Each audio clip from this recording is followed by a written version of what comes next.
دنیا میں بہت سے بیٹے ہوتے ہیں جو اپنے باپ کی بات نہیں مانتے، لیکن آج ہم ایک ایسے بیٹی کی کہانی سن رہے ہیں جس نے موت کا حکم سن کر بھی صرف اللہ کی رضا دیکھی۔ ایک طرف باپ کا دل ٹوٹ رہا تھا، دوسری طرف بیٹا اللہ کے حکم پر راضی تھا۔ یہ صرف قربانی نہیں تھی، یہ ایمان کا وہ درجہ تھا جہاں انسان اپنی سب سے پیاری چیز بھی اللہ کے لیے چھوڑ دیتا ہے۔ حضرت ابراہیم علیہ السلام نے کانپتے ہوئے الفاظ میں کہا، اے میرے بیٹے، میں نے خواب میں دیکھا کہ میں نے تمہیں ذبح کر رہا ہوں۔ یہ سن کر حضرت اسماعیل علیہ السلام نے چیخا، نہ رویا نہ بھاگنے کی کوشش کی، بلکہ انہوں نے سکون سے اپنے باپ کی طرف دیکھا اور کہا، اے میرے ابا، آپ کو جو حکم دیا گیا ہے وہ کر دیجئے، انشاءاللہ آپ مجھے صبر کرنے والوں میں پائیں گے۔ قرآن میں آتا ہے۔ اللہ اکبر! سوچو، ایک جوان بیٹا جسے پتا ہے کہ اس کا باپ اسے اللہ کے حکم سے ذبح کرنے والا ہے، پھر بھی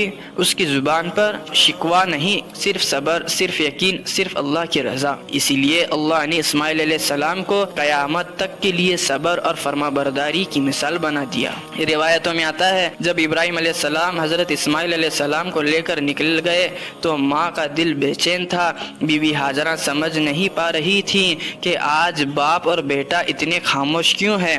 ریگستان کی ہوا بھی عجیب لگ رہی تھی، آسمان بھی اداس تھا اور شیطان اب بھی ہار نہیں مان رہا تھا۔ سفر کے دوران شیطان پھر ابراہیم علیہ السلام کے سامنے آ گیا۔ اس نے کہا، ابراہیم، تم اپنے جوان بیٹے کو قتل کر دو گے؟ لیکن ابراہیم علیہ السلام نے اس کی طرف دیکھا بھی نہیں۔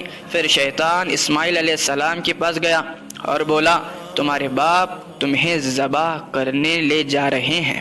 لیکن اسماعیل علیہ السلام نے جواب دیا، اگر یہ اللہ کا حکم ہے تو میں راضی ہوں۔ روایتوں میں آتا ہے، حضرت ابراہیم علیہ السلام نے شیطان کو پتھر مارے، اور اسی سنت کو یاد میں آج بھی حج میں مسلمان رمی الجمارت کرتے ہیں۔